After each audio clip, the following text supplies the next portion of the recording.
Well, if we make the hard pivot now to Christmas, I know there's a lot of family disputes often going at this time of the year, but the Nats seemed to get in a bit early. Keith Pitt, when he announced he was quitting at the end of last week, he took a pretty big whack at you, I thought. He says, David, you've been too obedient to the demands of the Liberals. Have you been?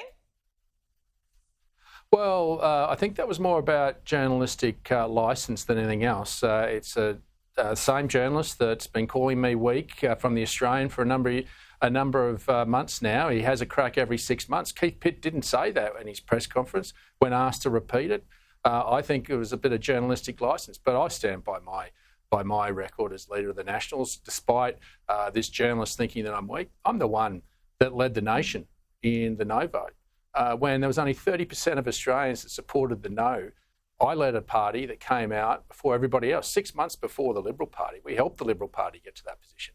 On nuclear energy, the first thing that I did when I became leader was write to the Anthony Albanese and say, let's have a national energy summit and put nuclear on the table. The Nationals have believed that for a long time, but I'm the first leader that's been able to get the coalition to sign up to it. And on divestiture, the one thing that everyone said the Liberals would never sign up to, well, I'm the first leader after people have been here for 15, 20 years been talking about it. I've done it. So I'm very comfortable with the team that I've led. And while there'll be some that obviously are disappointed that they didn't get jobs, the reality is the Nationals have set the national agenda.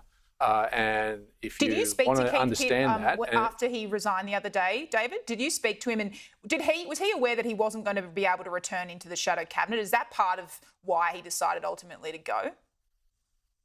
Well, obviously, when you look at the performance of the National Party that has set the national agenda for the last 2.5 years, that have had the courage of our conviction, the team and the front bench that I lead are ones that have been part of that along with our party room. It's not about any individual in our party. The primacy of our party. Well, he wasn't going to be able to come back. Is that what you're telling me? Well, where's a space when you've got a party that's outperforming the other major political parties? Where's a space going to be created?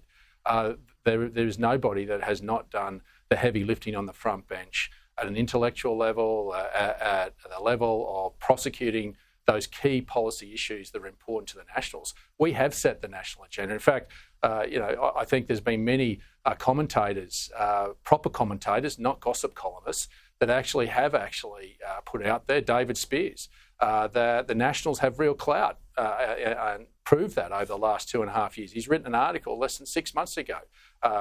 Also from the Sun Herald, James Morrow put an article saying if you want to look at coalition policy, see what the National Party's policy is today. It'll be coalition policy in 18 months. So I put my record as leader, but it's not my record. It's our record as a National Party. It's not about an individual. My legacy will only be as good as the party that I'm leading now, but the one that I leave behind in living up to the values and principles. And we've set that agenda more than any other political party. And I'm proud to say that I can work with Peter Dutton, who's had the courage to take the Nationals' hand and lead with us, eventually on The Voice and on nuclear and on divestiture powers on supermarkets.